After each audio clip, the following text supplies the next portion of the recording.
Let's have a look at some important facts regarding capital gains tax. When you dispose of an asset, you only pay capital gains tax on the profit you make when you dispose of the asset.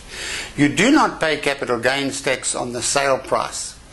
If you actually make a loss, then the loss will be used to reduce any profit you made on the disposal of any other assets. An overall capital gains tax loss may not be used to reduce the normal taxable income, but may be carried forward, and that loss may be used to reduce the profit on any other assets you dispose of in future. CGT was introduced on 1st of October 2001, and CGT is only applicable on assets disposed of after 1st of October 2001. If you bought an asset before that date and dispose of it now, then no capital gains tax applies to the portion of the profit attributable to the period before 1st of October 2001. Only the portion of the profit attributable to the period after this 1st of October 2001 valuation date is liable for capital gains tax. If you bought an asset before the valuation date, then you had the option of getting the asset appraised or valued on the valuation date. If you did not, then you will use a set of complex formulas in the 8th schedule to work out what SARS calls a time-apportioned base cost or deemed value on the 1st of October 2001, and this value is used as the base cost. Basically, the difference between the base cost and the selling price is the profit amount liable for capital gains tax. Of course, if you acquired the asset after 1st of October 2001, then your profit for CGT is far simpler to work out. It is the selling price, less the purchase price, less improvement, acquisition and sale costs. Not all of the profit will be taxable. If you are a personal taxpayer in 2015, then the total profits of all capital gain transactions will be added together, and the first 30,000 Rand of the total profit is exempt as your annual exclusion. Only 33.3% of the balance will be added to your normal income for tax. Note that this is 33.3% and not 1/3. If you are married in community of property, then you and your spouse each get half of the profit and you each get 30,000 Rand annual exclusion. Having said that, if the asset is a primary residence, then the primary residence exclusion is per property and not per spouse. Note that if someone dies during the tax year, then a normal assessment must be prepared for the period in the tax year up until the day the taxpayer died. If the taxpayer had any CGT events during the tax year while he or she was alive, then the annual exclusion is 300,000 Rand. Some of the things affected by CGT in South Africa are shares, unit trusts, land, property, rights to property, holiday homes, timeshare, large boats, aircraft weighing over 450 kgs, certain coins, and the buying and selling of certain policies. Some of the assets exempt from CGT are private vehicles, clothes, jewelry, stamps, art, antiques, personal goods, etc., as well as payouts from policies like RAs, pension, provident funds, etc. Let's see how capital gains calculations work by going through some simple examples. I could use something like a spreadsheet to illustrate examples, but it is easier to explain by using the CGT calculator screen in Wintax 2015. This is the calculator we're going to use to explain capital gains tax transactions. Of course, if you have a certificate from a trust fund or an investment fund showing the base costs, proceeds and selling price or the gain and loss, then you certainly don't need a fancy calculator, as all the amounts you need are on the certificate for you, ready to enter on the ITR 12. However, you will probably need help working out the gain amounts on other types of assets because it can get quite involved. Different exclusions and exemptions apply to the disposal of different types of assets. So the nice thing about this calculator is that we can simply select the different types of assets by clicking on these buttons, and all the rules change.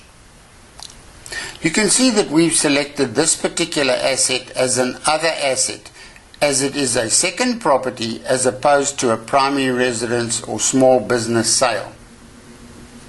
Looking at this first very simple example, we can see that we bought this house for 2 million and sold it for 4 million. So we made a profit of 2 million. The profit that SARS wants you to enter on the ITR 12 as code 4250 is the 2 million. SARS will apply any community of property splits, annual exclusions and inclusion rates. If we slide the screen away, we will see the calculator has placed the 2 million profit under code 4250. The calculator has also subtracted the annual exclusion of 30,000 Rand and worked out that 33.3% of the balance of 1,970,000 as being 656,010 that needs to be added to normal taxable income. It is important that you know that this amount added to taxable income is added after deduction claims such as the RA 15% rule claim is worked out. So please note that the additional capital gain amount added to normal income may not be used as taxable income in the RA 15% rule. Sliding our calculator screen over again, we can see that the property was bought after capital gains tax came along in 2001. So working out what SARS calls the base cost and the profit is very simple. The base cost is the purchase price and the proceeds are the sale price. The proceeds less the base cost is the profit or gain. You may claim acquisition costs such as registration costs, legal fees to prove ownership of the asset, etc. Improvement costs you may claim do not include maintenance expenses. If you fix the garage roof, then that's maintenance and you cannot claim it. If you built an additional garage, then that is an improvement and you can claim that. Now what if we bring other costs and expenses into the example? Here we've added 100,000 Rand acquisition costs. What that effectively has done is it's increased the original purchase price by 100,000 Rand. So our original purchase price was 2,100,000. Our selling price 4 million. So our capital gain is 1.9 million. Here we've added 100,000 Rand sale costs, and what this has done is it's reduced the proceeds from 4 million to 3.9 million. So you can see our capital gain has dropped down to 1.8 million. Now what if we bought this asset for 1 million Rand before capital gains tax was introduced on 1st of October 2001 and sold it for 3 million, giving us a profit of 2 million? Remember that only the portion of the profit which applies to the period after 1st of October 2001 is subject to capital gains tax. So let's change the date of purchase. Now we had the asset valued at the time, and the value was 1.2 million on the 1st of October 2001. This is our base cost, and the profit will be 3 million less the 1.2 million base cost, which is 1.8 million profit. What if we did not have the property valued on 1st of October 2001?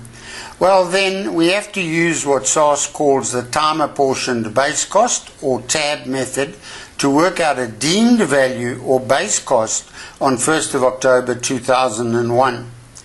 Using the formulas in paragraph 30 of the 8th schedule to work out the time apportioned base cost can be very difficult. But let's have a look at some simple examples which we can work out manually. Let's get rid of the valuation amount and ask the calculator to work out a deemed valuation on 1st of October 2001. The calculator has used the formulas in the 8th schedule to work out a deemed value for our asset on 1st of October 2001. How did it do that? Well, it's a bit simpler than it may seem. You have to work out the total period of ownership of the asset and then proportion the profit by the time before 1st of October 2001 and the period after that. You count the number of years before the valuation date and after the valuation date. But remember that part of a year, even one day, counts as a full year. From August to October 2001 is counted as 1 year. From 1st of October 2001 to 1st of May 2014 is 13 years. 1 year before the valuation date plus 13 years after the valuation date makes 14 years. If we divide the 2 million rand profit by 14, we get 142,857 rand profit per year. Add 142,857 to the 1 million rand purchase price and we get a calculated or deemed value on 1st of October 2001 of 1.142857 million. Subtract this calculated base cost from our selling price and we get our gain. Now SARS has fine-tuned these rules a bit over the years, and factoring in expenses and costs has become a bit simpler. For example, any acquisition costs and improvements made before the valuation date are now treated as if they were incurred on the date of purchase.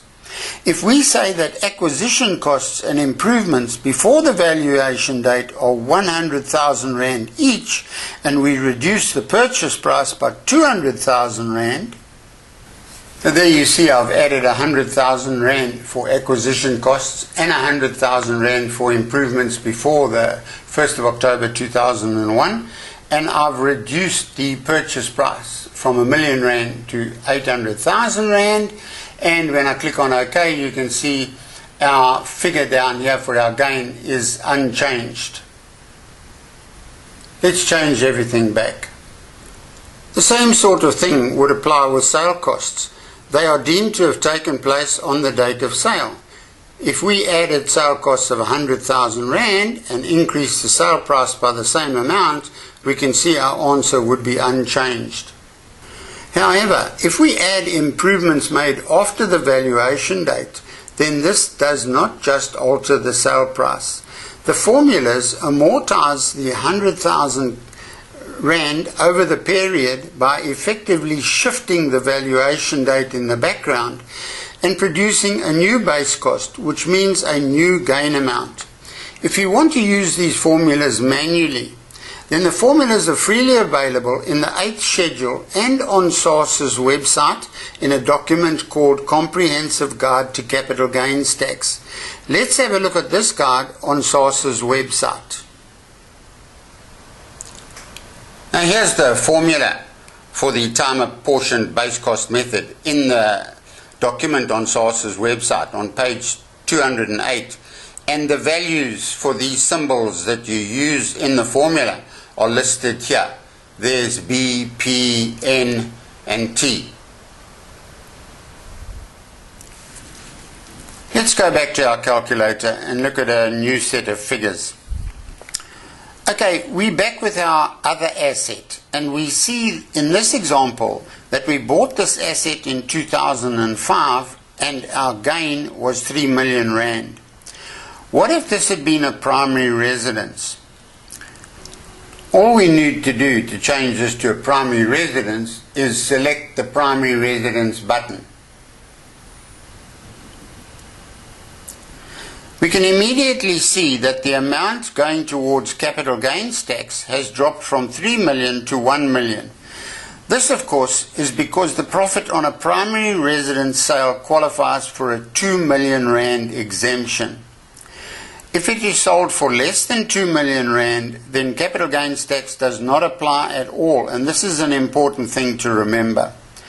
Also, with the community of property primary residence, the exemption of 2 million rand applies to the profit on the property, and the remainder is split 50-50 between the spouses who each qualify for a 30,000 rand annual exclusion. The primary residence exclusion is per property, however, and not per spouse married in community of property. Now let's discuss partnerships. And I'm not talking about COP splits here. I'm talking about actual partnerships owning an asset. We can use this very simple example on the screen here. What if 5 young people came out of varsity and bought a house together? They all lived in the house and it is their primary residence. They each have a 20% share.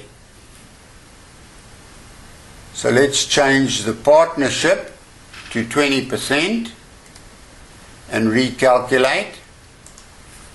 What happens when they sell the house one day? Who gets what share of the 2 million rand exclusion, and who pays what share of the capital gain? Well, the law says that each person who has a financial share in the asset shares in the 2 million rand exclusion and shares in the gain for capital gains tax. This means that each partner winds up with a 20% share in the 1 million rand gain. If this partner we are concerned with here was married in community of property, then his 200,000 gain amount would be split between him and his wife equally. Now I just want to get rid of the partnership and change the selling price here to 2.6 million. Okay, we have no gain because the 2 million rand exemption on the profit of a primary residence.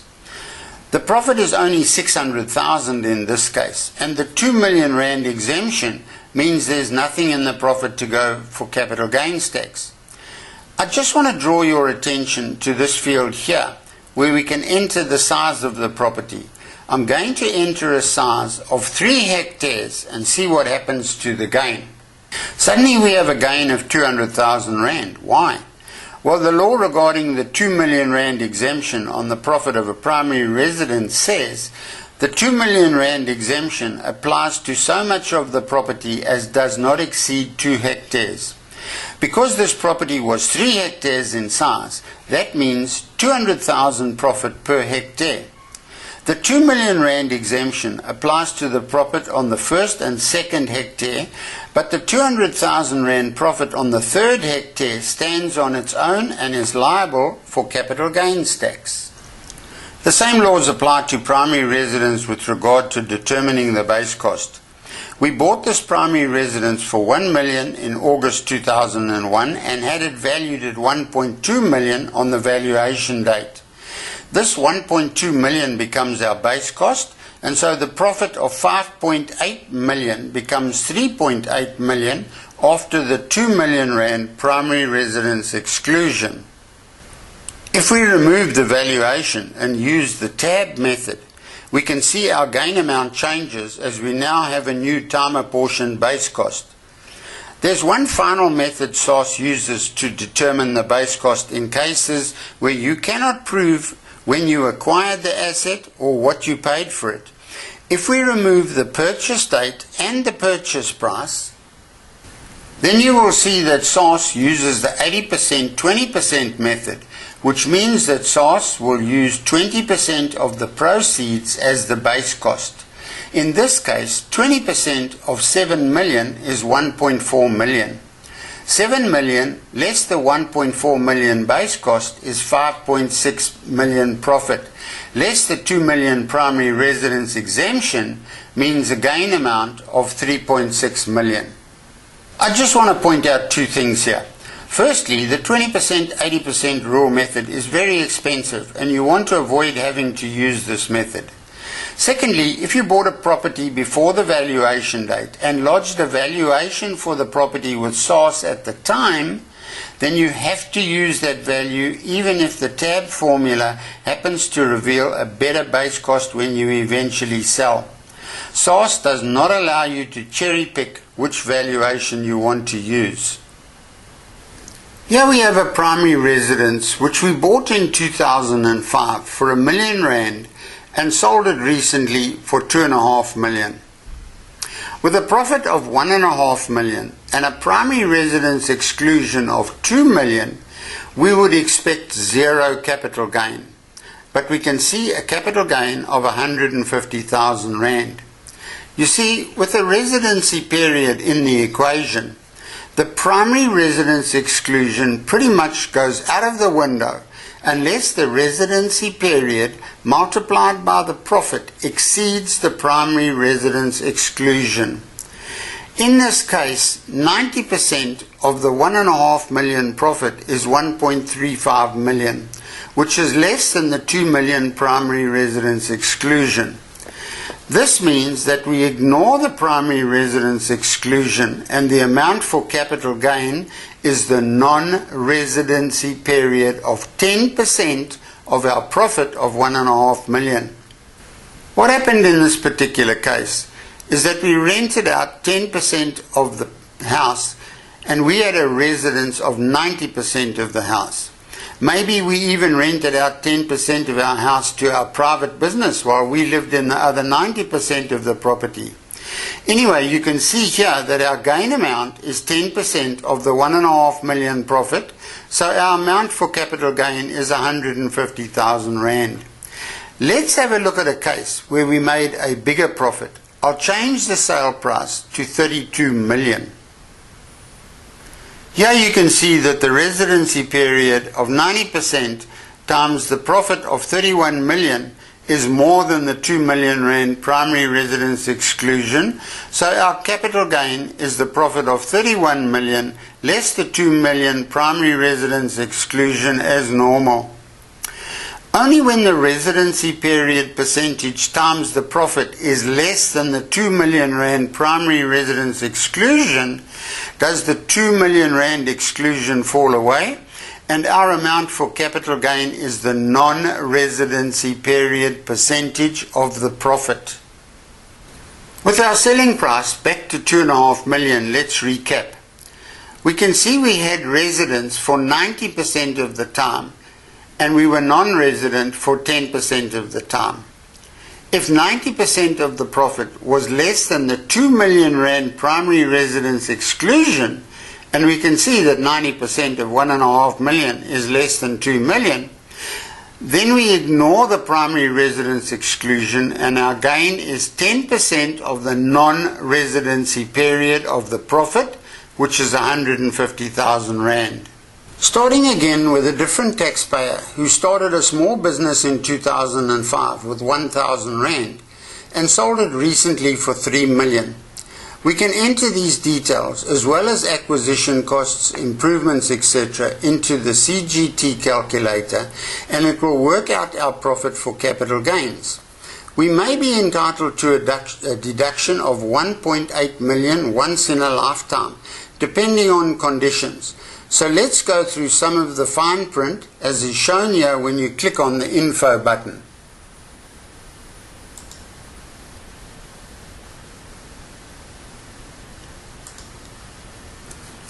The first 1.8 million of profit on a small business is exempt from capital gains tax, provided that you are either 55 or you were forced to sell the business because of ill health.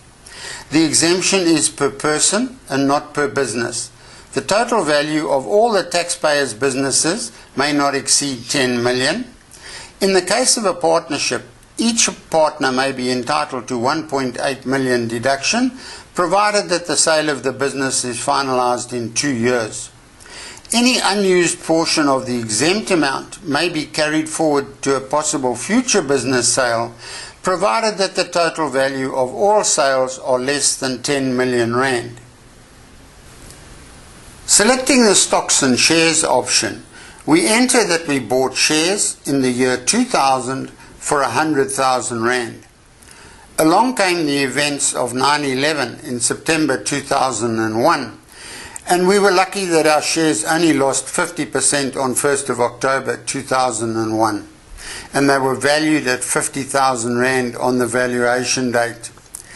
Let's say they never completely recovered and we sold them for 80,000 Rand in 2014. According to the law, we should be liable for a capital gain profit of 30,000 Rand between the base cost of 50,000 and the selling price of 80,000. This hardly seems fair, as overall we lost 20,000 Rand. SARS agrees, and the loss limitation clauses in the Act say that there is no gain in a case like this. The calculator we are using caters for these laws and shows no gain.